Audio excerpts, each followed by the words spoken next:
భారతీయ ఛానల్కి స్వాగతం. జై శ్రీరామ్, హర హర మహాదేవ్. వైభవ్ కుమార్ని నిన్న అరెస్ట్ చేశారండి ఎట్టకల్కి. వైభవ్ కుమార్ అంటే ఎవరు అంటే మీకు తెలిసింది కదా, స్వాతి మాలీవాల్ని, రాజ్యసభ మెంబరు, ఒక లేడీని అరవింద్ కేజ్రీవాల్ తాలూకు శీష్ మహల్ అంటే అఫీషియల్ సీఎం ఇంటిలో డ్రాయింగ్ రూమ్లో ఈ వైభవ్ కుమార్ అనేవాడు చేసుకుని కొట్టాడు. చేతితో కొట్టాడు, కాలుతో తన్నాడు, తర్వాత కర్రతో కూడా కొట్టినట్టు, లాఠీతో కొట్టినట్టు కూడా ఆవిడంటుంది. ఆవిడ వర్షన్స్ మొదట్లో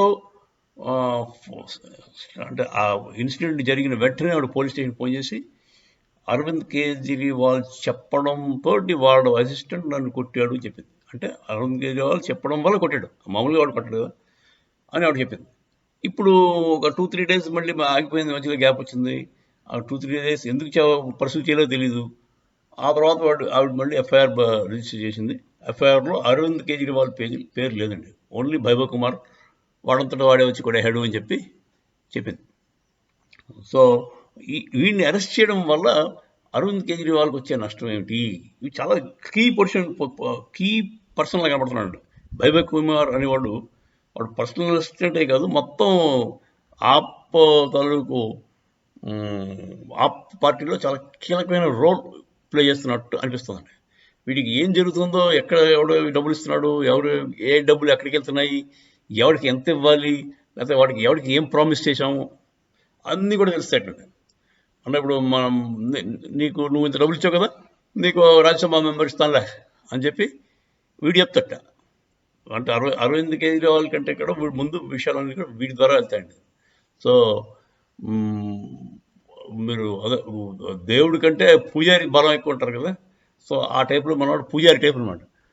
వాడు వీడి ద్వారానే అన్ని కార్యకలాపాలు జరుగుతాయి, వీడికి తెలియదు ఏముండదు.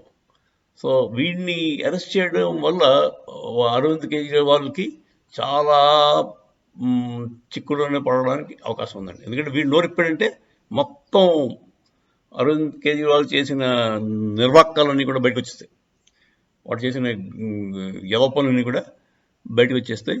వాడు ఈడీకి, ఎన్ఐఏకి వాళ్ళ చేతిలో పిట్టలా దొరికేస్తాడండి ఈ దెబ్బకి. ఇన్నాళ్ళు మిగతా వాళ్ళందరూ అరెస్ట్ అయినా కూడా వాడు పెద్ద ఫీల్ అవ్వలేదు, కానీ ఈ వైభవ్ కుమార్ అరెస్ట్ అయ్యేసరికి వాడికి చుక్కలు కనబడుతున్నాయి అరవింద్ కేజ్రీవాల్. అంత కీలకమైన మనిషి వైభవ్ కుమార్. సో వీడి గురించి ఇప్పుడు వెంటనే ఏమిటంటే వాళ్ళ నాన్న, వైభవ్ కుమార్ వాళ్ళ నాన్న ఒక ఇంటర్వ్యూలో చెప్పేస్తాడు, మా వాడు చాలా ఈగ దోమ కూడా హామ్ చేయడు, చాలా సాధు జంతువు, వాడు నోట్లతో కూడా పరుషవాక్యం రాదు, వాడంత ఉత్తముడు అక్కడ లేడు, అలాంటి వాడిని వీడు ఫ్రేమ్ చేశారు, బీజేపీ వాళ్ళే చేశారు, మోదీ గారు, అమిత్ షా గారు కలిసి వాళ్ళకి ఇంకో పని లేదు ఎలక్షన్ టైంలో వీడిని ఫ్రేమ్ చేశారని చెప్పి వాడు వాపోతున్నాడు వాళ్ళ నాన్న. తర్వాత వీళ్ళందరూ ఆ పార్టీలో మెంబర్స్ అందరూ కూడా ఈవిడ్ని మేనేజ్ చేయడానికి మన స్వాతి మాలీవాల్ని ఈ విలన్ కింద చూపించాలని ట్రై చేస్తారు. ఆవిడ క్యారెక్టర్ అసాసినేషన్ చేస్తున్నారు. ఆవిడ ఇలాంటి మనిషి, అలాంటి మనిషి, ఆవిడ మాట మీద నమ్మకూడదు, ఆవిడ అంత ముందు కూడా ఇలా చేసింది, ఆవిడ దెబ్బలో ఆవిడే కొట్టుకుని ఉండొచ్చు అని ఏదో చెప్తున్నారు. సో బేసిక్గా స్వాతి మాలీవాల్కి ఉన్న సపోర్టింగ్గా ఏమిటంటే ఆవిడకి మెడికల్ రిపోర్ట్ వచ్చింది. AMS, all India institute of medical sciences వాళ్ళు రిపోర్ట్ ఇచ్చారు.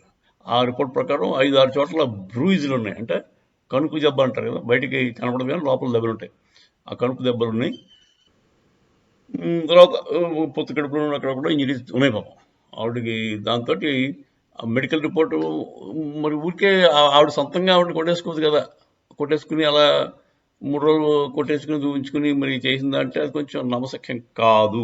వీళ్ళ ఆప్ వాళ్ళు చెప్పేది ఏంటంటే, ఆమ్ ఆద్మీ పార్టీ వాళ్ళు చెప్పేది ఏంటంటే ఆవిడ బీజేపీలో చేరిపోయింది, బీజేపీ వాళ్ళు చెప్పినట్టు చేస్తోంది, అందుకోసం బీజేపీ వాళ్ళు అరవింద్ కేజ్రీవాల్ తాలూకు రైట్ హ్యాండ్ అన్నట్టు కదా, వాడిని లోపలేస్తే మిగతా విషయాలు బయటకు వస్తాయని చెప్పేసి ఒక ప్లాన్ ద్వారా వాడు కొట్టినట్టు నాటకం ఆడి ఆవిడే దెబ్బలు కొట్టుకుని ఫ్రేమ్ చేస్తుందని చెప్పి వీళ్ళ స్టోరీ. ఎవరి స్టోరీ? అరవింద్ కేజ్రీవాల్ స్టోరీ. మరి ఏది నిజమా ఏది అబద్ధమా పాలిటిక్స్లో ఏదైనా పాసిబిలిటీ ఉంది. మరి బీజేపీ వాళ్ళు అంత దిగజారుతారని నేను అనుకోను. బీజేపీ అంత నీచమైన పనులు చేయరు. కానీ ఆ అరవింద్ కేజ్రీవాల్ అయితే ఏదైనా చేయగలడు. నీచాతి నీచమైన మనిషి వాడు. వ్యక్తి అయితే వాడిని చూస్తేనే అసహ్యం వేస్తుంది. అలాంటి మనిషిని